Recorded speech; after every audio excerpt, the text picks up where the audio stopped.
Teachers, happy Sunday. Hope everybody had a good weekend. I want to take this opportunity to create another video that is connected to the instructional focus that was sent out 2 weeks ago. You might remember from that video that I told you the next 4 weeks we will be on a journey dealing with developing 21st century critical thinkers. And remember, that was an 8-tier process. And so remember, that first tier was open-minded. The second tier was engage in problem solving. The third tier was analyze, reason, and evaluate. The fourth tier was collaborate with others. The fifth tier was reflect on student learning.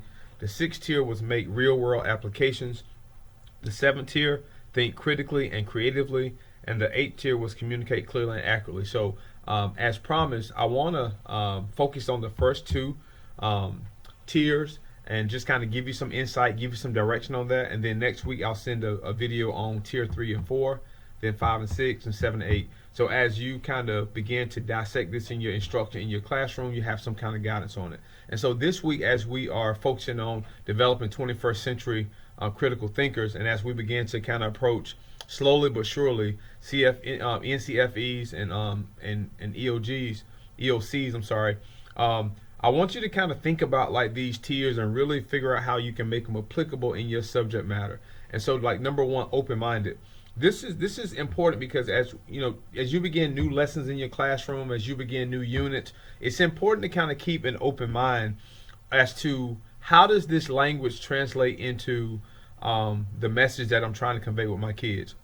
And so a lot of times we make assumptions, we make educational assumptions about what our kids know, what they don't know, what they should know, and sometimes we're way off the mark. And so as you are beginning that new unit, as you're beginning that new lesson, I want you to really keep an open mind that this may be a very common concept to my students, and this may be a very foreign concept to my students. So having said that, don't be afraid to dissect your lesson at the very basic level and build it up so that all your learners are engaged and all of your learners are developing those critical thinking skills. And so again, be open-minded in your lesson. Don't make too many educational assumptions. Really start at ground zero to make sure that all the kids have that baseline of fundamentals that's necessary to understand on the journey you're trying to take them. Number two, engage in problem solving. So again, this is where like it's important for kids to learn how to be inquisitive. It's more than just let me make a comment and does everyone understand, because we know that natural response is always going to be yes. But this is where we have to be more engaged in implementing like Q&A sessions. Like this is where like we have to make sure that the kids are critical thinkers. So this is where I would encourage you to incorporate things in your class like a pair and share. All right. So that means like go find a partner and share with them what it is that you came up with in that concept.